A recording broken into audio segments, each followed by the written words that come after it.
គឺម៉ូតូ Max Keyway CS 110cc ជាម៉ូតូ brand របស់ Keyway ផលិតតាមស្តង់ដារនិងចែកជារបស់អ៊ីតាលីបណ្ណាលីបាទហើយម៉ូតូនេះយើងបានធ្វើការតេស្តសាកល្បងហើយនឹងទទួលការបញ្ជាទិញពីភ្ញៀវជាច្រើនអស់រយៈពេលមួយរយៈកាលដែរជិតកន្លះខែមួយខែមកយើងបានមកដល់ទីផ្សារប្រទេសកម្ពុជាយើង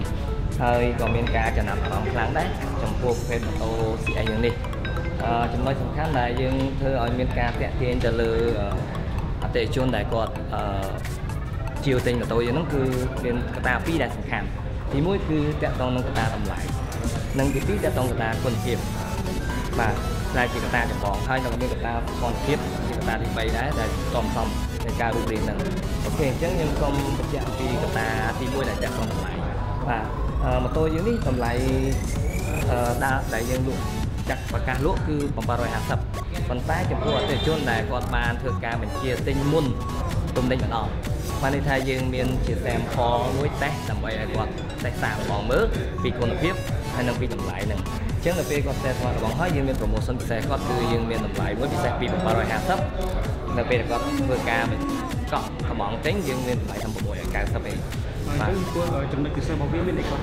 បាទហើយខ្ញុំសូមបញ្ជាក់ទៀតចំណុចទៀតទាក់ទងនឹងគុណភាពដែលយើងនិយាយហ្នឹងណា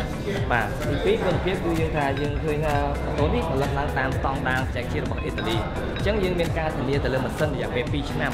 បាទឬ20000គីឡូហើយយើងមានសេវាធានាជួសជុលជារៀងរហូតបានតែគាត់អាចចូលមកឆែកទៅប្រេងសិនឬរត់អីផ្សេងៗដល់គិតថាយើងរហូត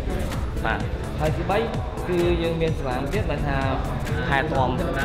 សមាជិកគាត់ហ្នឹងណាគាត់អាចមកឆែកគ្រប់ពេលបានហើយចំណុចពិសេសដែលយើងចង់ដឹងថាម៉ូតូនេះមានគឺយើងធ្វើការទី1គឺកម្លាំងគឺម៉ូតូនេះកម្លាំង 110cc បាទរូបរាងស្អាតម៉ូតូថ្មី2017បាទស៊ីសាំងតិចបាទរូបរាងទូចទៅដល់ស័ក្តិសមទៅនឹងទីផ្សារដែលពេញនិយមថ្ងៃហ្នឹងវាធៀបទៅម៉ូតូផ្សេងៗបាទថាគាត់ទូចហើយខ្លីហើយគាត់បានល្អបាទចំណុចពិសេសហ្នឹងដូចតែគ្នារបស់ចង់ស្គាល់ខ្ញុំអត់បើចង់ស្គាល់ចូលរួមលេងជាមួយនឹងនាងខ្ញុំទាំងអស់គ្នាណា